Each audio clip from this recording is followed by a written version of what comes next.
Hi, friends! Welcome back to another episode of Did You Know with me, Amy Answers. Ready for today's mind blowing revelation? Did you know that humans didn't always use money? Yep, there were once no dollars, no coins, no swiping, no phone tapping. So, how did we go about getting what we needed? Take a second to imagine a world with no money and think, how did people get what they needed if there was no money? How would you get that candy at the store if there was no money? Pause your video, think about it, and when you're ready, hit start and join me. We have to go back a very long time ago, like over 3,000 years. The long time ago when there were no phones, no electricity, no waters or bathroom in your home, no cars. At this time, there was no such thing as money. Villagers grew and made the items the community needed and they bartered. Barter means they exchange goods, things, and services for other goods and services without using money. For example, the farmer would barter a bag of wheat with the blacksmith for a new axe, or the shoemaker would barter with the butcher, exchanging a new pair of shoes for a side of ribs. Before we go on, let's make sure we remember the word barter. Can you repeat after me? Barter. To exchange goods and services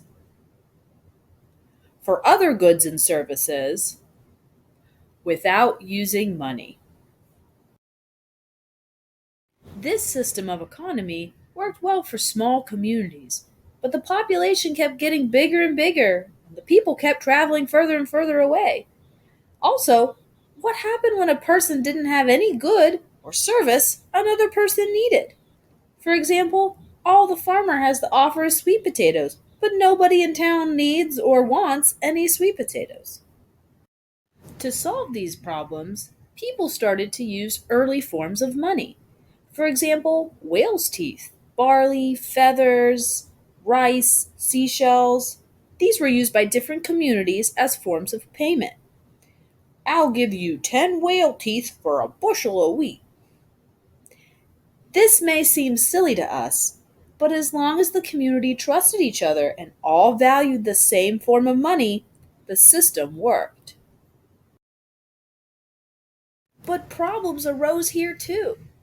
Whale teeth may be valuable to one community, but perhaps the next community used grains of rice. Or maybe the items were too easy to find, like feathers, or too heavy, like barley, to carry around for payment. Well, the kings and rulers of these communities realized a great opportunity to increase their power and their wealth. They began stamping coins out of gold or silver.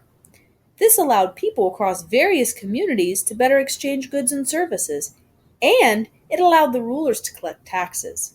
Taxes are money every person paid to the ruler who owned the land so they could live and work on that land.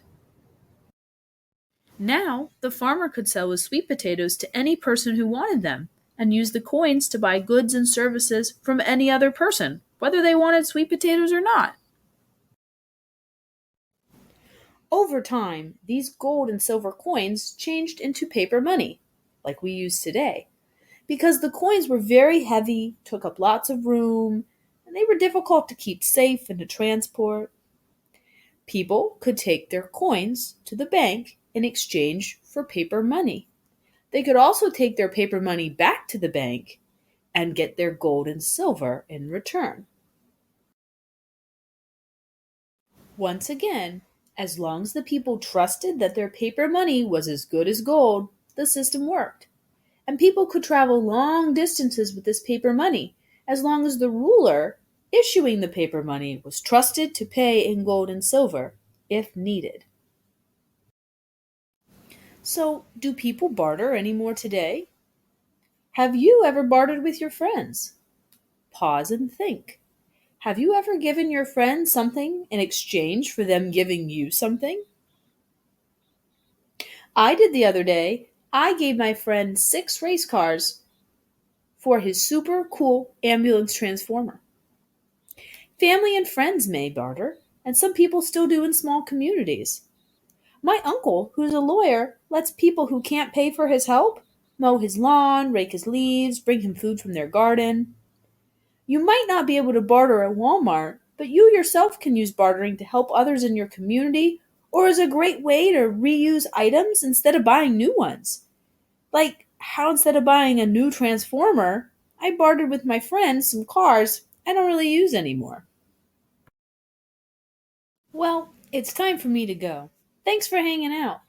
And remember, bartering is exchanging goods and services for other goods and services without using money. I hope you find a way to use bartering with your friends soon. Ooh, crazy idea. Could you create a money system that used Legos? Anyways, gotta go. Bye, see you next time.